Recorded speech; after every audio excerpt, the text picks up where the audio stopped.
The largest study in history of those eating plant-based diets recently compared the nutrient profiles of about 30,000 non-vegetarians to 20,000 vegetarians, and about 5,000 vegans, flexitarians, and no-meat except fish eaters, allowing us to finally put to rest the perennial question, do vegetarians get enough protein?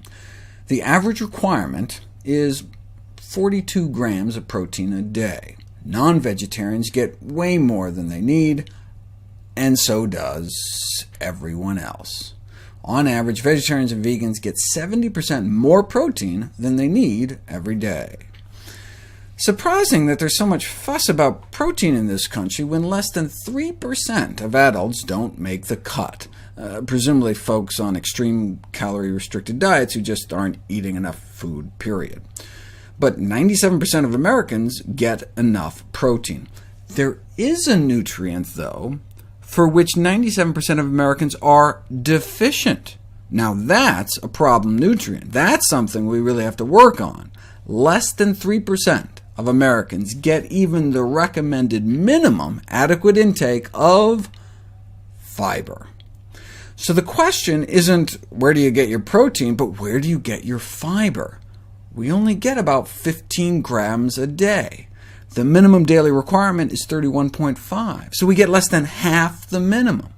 If you break it down by age and gender, after studying the diets of 12,761 Americans, the percentage of men between ages 14 and 50 getting the minimum adequate intake, 0.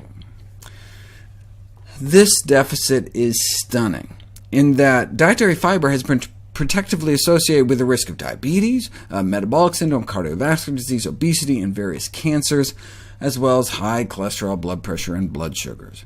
Therefore, it is not surprising that fiber is now listed as a nutrient of concern in the dietary guidelines. Protein is not. One problem is that most people have no idea what's in their food. More than half of Americans think steak is a significant fiber source. By definition, fiber is only found in plants. There's no fiber in meat, dairy, or eggs, and little or no fiber in junk food. Therein lies the problem. Americans should be eating more beans, vegetables, fruits, whole grains. How are we doing on that? Well, 96% of Americans don't eat the recommended minimum daily intake of beans. 96% don't eat the measly minimum for greens. 99% don't get enough whole grains. Look at these numbers.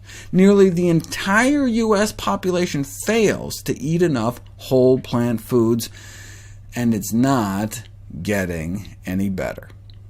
A lack of progress that's disappointing. Even semi-vegetarians, though, make the minimum for fiber, and those eating completely plant-based diets triple the average American intake. Now, when closing the fiber gap, you want to do it gradually, no more than about 5 extra grams of fiber a day each week until you can kind of work your way up, but it's worth it. Plant-derived diets tend to contribute significantly less fat, saturated fat, cholesterol, foodborne pathogens, while at the same time offering more fiber, folate, vitamin C, phytochemicals, all essential factors for disease prevention and optimal health and well-being.